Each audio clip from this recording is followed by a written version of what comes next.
माँ दुर्गा समस्त ऋषियों से कहती है, हे भक्तगण, जो भी मेरी इस कथा का श्रवण ध्यान पूर्वक करेगा, उसके समस्त दुखों का नाश मैं स्वयं करूंगी। जो भी इस कथा का प्रचार करेगा, उसके कोटि कोटि पापों का नाश होगा और उसे सुख समृद्धि की प्राप्ति होगी। नमस्कार, आपका स्वागत है दोस्तों। वैदिक पंचांग के अनुसार शारदीय नवरात्रि की शुरुआत 22 दिसंबर से हो रही है। ये पर्व जगत जननी आदिशक्ति मां दुर्गा के लिए समर्पित है। इस दौरान मां दुर्गा के 9 रूपों की पूजा की जाती है। साथ ही मां दुर्गा के निमित्त व्रत भी रखा जाता है। यदि कोई महापापी भी ये नवरात्रि का व्रत करता है तो वो निश्चित ही समस्त पापों से मुक्ति पा लेता है, इसमें संशय नहीं है। दोस्तों, देवी भागवत पुराण में नवरात्रि से जुड़ी महान व्रत कथा का वर्णन मिलता है। जो भी इस कथा को केवल एक बार ध्यान पूर्वक सुनता है, उसके कोटि कोटि पाप नष्ट होते हैं। माता रानी की कृपा से उसे धन, धान्य, पुत्र सुख और समृद्धि की प्राप्ति होती है। इसलिए प्रत्येक बुद्धिमान मनुष्य को नवरात्रि के व्रत की इस कथा को ध्यान पूर्वक सुनना चाहिए। जो इस कथा को सुनता है, सुनाता है तथा इस कथा का प्रचार करता है, उसकी कभी अधोगति नहीं होती है। आइए आपको सुनाते हैं नवरात्रि व्रत की महान कथा। एक समय की बात है, भगवान शिव कैलाश पर्वत पर ध्यान मग्न होकर बैठे हुए थे। तभी देवर्षि नारद अपने हाथ में वीणा लेकर कैलाश पर्वत पर उपस्थित हुए।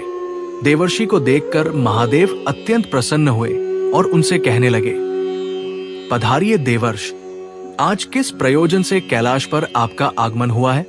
देवर्षि ने कहा, हे देवादित्य, यदि आप पूछ रहे हैं तो बताने की चेष्टा करता हूं। हे प्रभु, मैं आपके पास नवरात्रि के व्रत का महात्म्य सुनने के उद्देश्य से आया हूं। ये व्रत क्यों रखा जाता है? इस व्रत को करने से कौन सा फल प्राप्त होता है? इस व्रत की विधि क्या है तथा इस व्रत के नियम क्या है? कृपया आप मुझे इन सब बातों का ज्ञान प्रदान कीजिए। महादेव बोले, हे देवर्ष, आज आपने उत्तम प्रश्न किया है। आपके माध्यम से समस्त संसार को इस व्रत का महात्म्य पता चलेगा, इसीलिए आप ध्यान से सुनिए। आज मैं आपको इस व्रत का महात्म्य सुनाता हूं तथा इस व्रत को करने की विधि और नियम भी बताता हूं। किंतु उससे पहले मैं आपको नवरात्रि के व्रत की एक महान कथा सुनाता हूं। जो भी मनुष्य इस कथा का श्रवण करता है, उसके समस्त पापों का नाश होता है और उसकी दरिद्रता का भी नाश होता है। इसीलिए आप इस कथा को ध्यान से पूरा सुनिए और इसका प्रचार कीजिए। देवर्षि बोले, हे प्रभु, कृपया आप मुझसे वो कथा कहिए। मैं इसे ध्यान से पूरा सुनूंगा और इसका प्रचार करूंगा। तब भगवान शिव देवर्षि नारद को कथा सुनाने लगे। हे देवर्षि, पूर्व काल की बात है। कौशल देश में एक अत्यंत दीन, दरिद्री, धनहीन एवं विशाल कुटुंब वाला सुशील नाम का एक वैश्य रहता था। उस वैश्य की अनेक संतानें थी जो कोई काम नहीं करती थी और धन के अभाव से वे हमेशा दुखी रहते थे। उनके पास करने के लिए भी कोई उद्योग नहीं था। रात्रि में जो कुछ भी खाने को मिल जाता, वो वैश्य उसे अपनी संतानों को खिला देता और जो कुछ बच जाता उसी से अपना पेट भर लेता। पूरा परिवार दिन भर भूखा रहता था और केवल रात्रि को ही कुछ थोड़ा सा अन्न खा लिया करता था। इस प्रकार वो वैश्य स्वयं भूखा रहकर दूसरों का काम करके अपने परिवार का पालन पोषण कर रहा था। वो वैश्य स्वभाव से अत्यंत निर्मल और सज्जन था। वो धर्मपरायण, शांत, सदाचारी, सत्यवादी, क्रोध न करने वाला, धैर्यवान और अभिमान रहित था। वो प्रतिदिन देवताओं और पितरों का पूजन करता था। अपने द्वार पर आए हुए अतिथियों की पूजा किया करता था और सभी को भोजन कराने के बाद जो कुछ भी बचता उसी से अपना गुजारा चला लिया करता था। कुछ समय बीतने के बाद एक विद्वान ब्राह्मण उस सुशील नाम के वैश्य के घर पर आया। सुशील ने ब्राह्मण को दान देकर उनका स्वागत सत्कार किया और हाथ जोड़कर प्रणाम करके अत्यंत व्याकुल होकर उस ब्राह्मण से इस प्रकार कहने लगा, हे ब्राह्मण देवता, यदि आप हमारे आतिथ्य धर्म से प्रसन्न हैं, तो क्या हम आपसे कुछ पूछ सकते हैं? वो ब्राह्मण बोला, हे महात्मा, आपकी चर्चा तो चारों तरफ है कि आप एक महान दानी हैं। आप अतिथियों का स्वागत प्रेम से करते हैं। इसी कारण से मैं आपके पास आया हूं। कृपया आप संकोच न करते हुए अपनी जो भी शंका हो पूछ लीजिए। तब वो वैश्य कहने लगा, हे ब्राह्मण देवता, कृपया करके आप मुझे बताइए कि मेरी दरिद्रता का नाश निश्चित रूप से कैसे हो सकता है। इस दरिद्रता के कारण मैं अपने परिवार का पालन पोषण नहीं कर पा रहा हूं। हे ब्राह्मण देवता, मुझे धन की अभिलाषा नहीं है, किंतु मैं आपसे कोई ऐसा उपाय पूछ रहा हूं जिससे मैं अपने कुटुंब का पालन पोषण करने में समर्थ हो जाऊं। मेरे पुत्र पुत्रियां भूख से पीड़ित होकर बहुत रोते हैं और मेरे घर में इतना भी अन्न नहीं रहता कि मैं उन्हें मुट्ठी भर अन्न दे सकूं। उनका दुख मुझसे देखा नहीं जाता। आज मैंने अपने रोते हुए बालकों को घर से बाहर निकाल दिया है और वे कहीं चले गए हैं। इस कारण मेरा हृदय शोलाग में जल रहा है। धन के अभाव में मैं क्या करूं? मेरी पुत्री भी विवाह के योग्य हो गई है, किंतु उसका विवाह करने के लिए मेरे पास कुछ भी नहीं है। कन्यादान का समय भी बीत रहा है।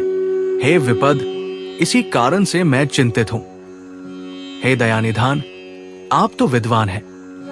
आप अवश्य ही मुझे कोई ऐसा तप, मंत्र, व्रत तथा उपाय बताइए जिससे मैं अपने परिवार का पालन पोषण करने में समर्थ हो जाऊं। हे महाभाग्य, हो सकता है, कृपया आप अपने ज्ञान के बल से विचार करके मुझे कोई उपाय बताइए। इस प्रकार से उस वैश्य के द्वारा याचना करने पर उस ब्राह्मण ने बड़ी ही प्रसन्नता पूर्वक उस वैश्य से कहा, हे वैश्य, व्यथा मत करो, मैं तुम्हारे दुख का कारण समझ चुका हूं।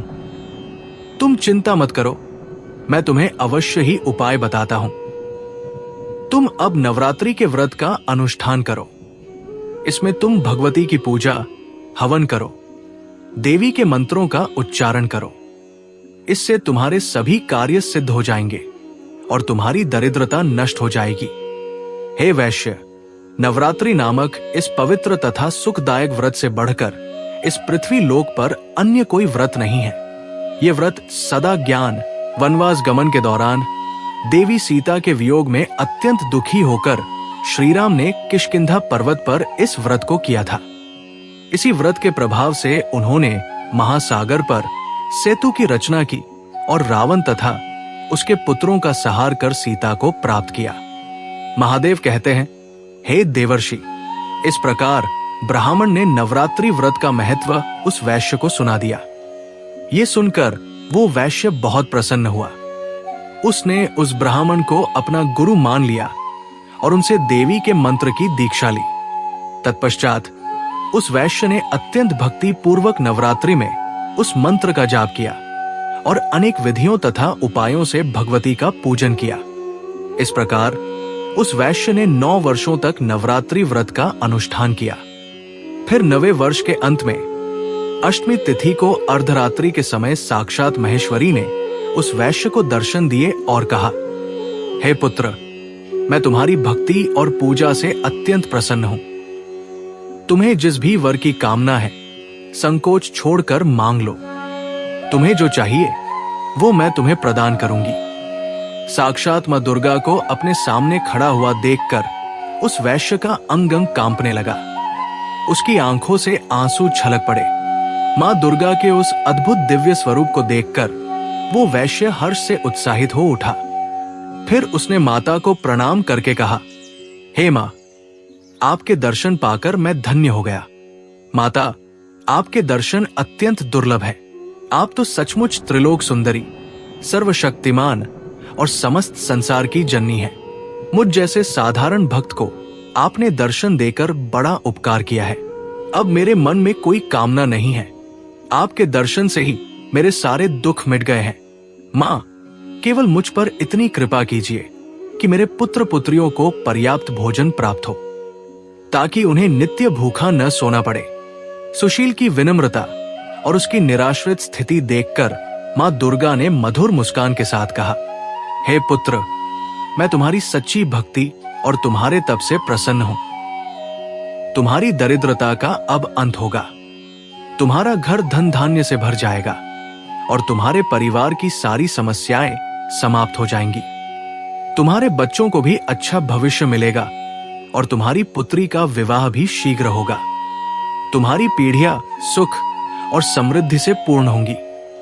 इतना कहकर देवी दुर्गा अदृश्य हो गई। उसी क्षण सुशील वैश्य का घर प्रकाश से भर गया और उसकी दरिद्रता समाप्त हो गई। देखते ही देखते उसके छोटे से घर की जगह एक विशाल महल खड़ा हो गया। उस महल में स्वर्ण, मणियों और बहुमूल्य रत्नों का भंडार भर गया। उसकी सारी संतानें खुश और तृप्त हो गई। सुशील के पास अब न केवल अपने परिवार के लिए अन्न था, बल्कि वो दूसरों की भी मदद कर सकता था। समय बीता और सुशील वैश्य की पुत्री का विवाह धूमधाम से संपन्न हुआ। सुशील वैश्य ने अपनी भक्ति और श्रद्धा को कभी नहीं छोड़ा और मां दुर्गा के प्रति आभार व्यक्त करता रहा। उसका जीवन अब आनंद और समृद्धि से भरपूर हो गया। उसके परिवार ने भी मां दुर्गा के प्रति भक्ति और समर्पण को अपनाया और वे सभी मां के आशीर्वाद से सुखी जीवन व्यतीत करने लगे। भगवान शिव कहते हैं, हे देवर्षि, इस प्रकार मैंने आपको नवरात्रि व्रत की महाकथा सुनाई। इस कथा को सुनने मात्र से ही नवरात्रि का व्रत सफल हो जाता है।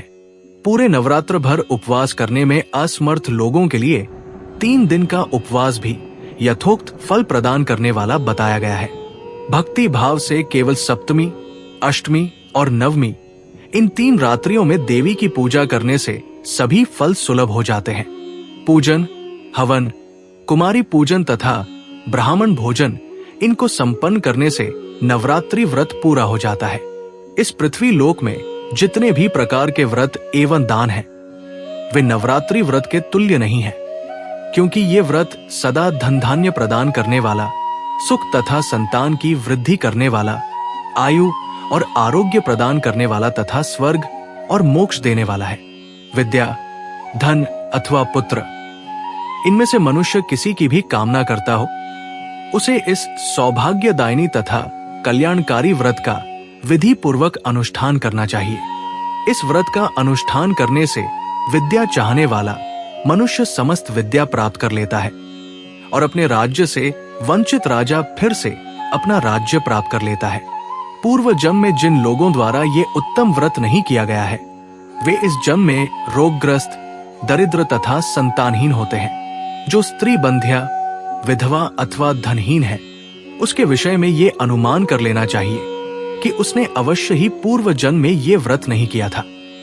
जिस मनुष्य ने दुख तथा संताप का नाश करने वाली, सिद्धियां देने वाली, जगत में सर्वश्रेष्ठ, शाश्वत तथा कल्याण स्वरूपिणी भगवती की उपासना नहीं की, वो इस पृथ्वी पर सदा अनेक प्रकार के कष्टों से ग्रस्त, दरिद्र और शत्रुओं से पीड़ित रहता है। हे देवर्षि, अब मैं आपको इस व्रत से जुड़े नियम बताता हूं। इसे ध्यान से सुनिए। नवरात्रि व्रत का आरंभ तब होता है जब मनुष्य दृढ़ निश्चय और शुद्ध हृदय से व्रत करने का संकल्प लेता है। ये संकल्प ही उस यात्रा का आरंभ है जो व्यक्ति को देवी दुर्गा की कृपा तक पहुंचाता है। जब कोई व्रती देवी दुर्गा की उपासना के लिए व्रत का संकल्प करता है, तो उसे अपना मन और शरीर शुद्ध रखना चाहिए। शुद्धता केवल बाहरी नहीं, बल्कि मन की आंतरिक पवित्रता भी आवश्यक है।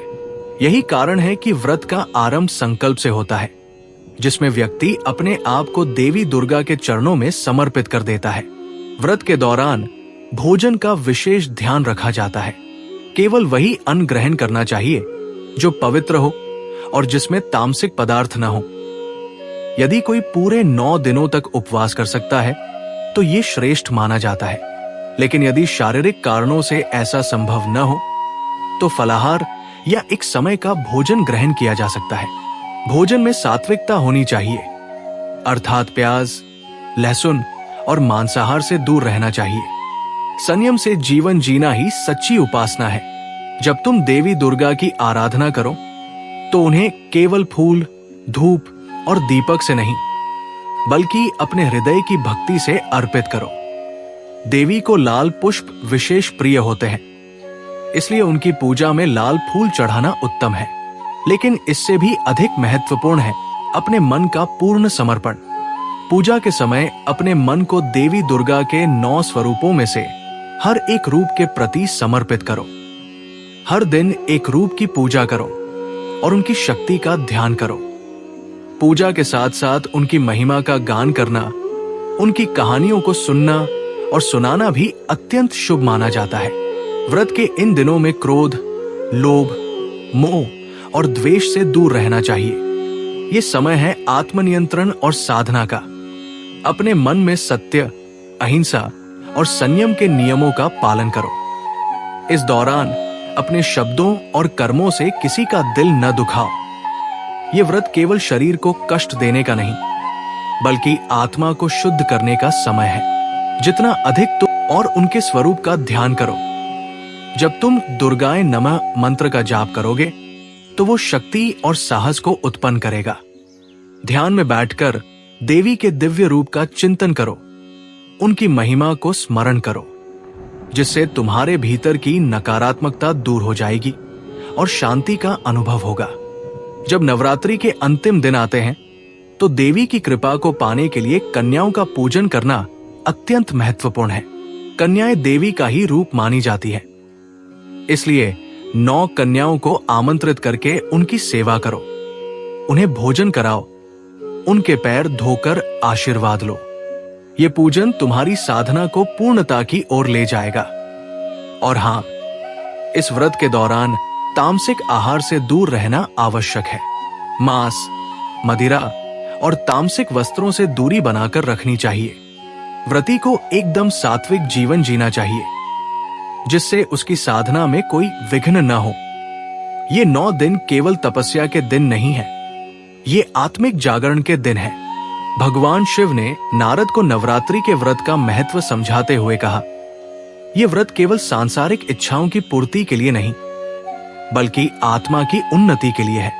जो श्रद्धा और भक्ति से इस व्रत का पालन करता है, वो देवी दुर्गा की कृपा से सारे कष्टों से मुक्त हो जाता है और उसकी सभी इच्छाएं पूर्ण होती है। इसलिए है नारद, जो भी इस व्रत का संकल्प ले, उसे तन, मन और आत्मा की पूर्ण पवित्रता के साथ इस साधना को करना चाहिए। इस प्रकार से भगवान शिव ने नारद जी को नवरात्रि का महात्म्य और कथा सुनाई।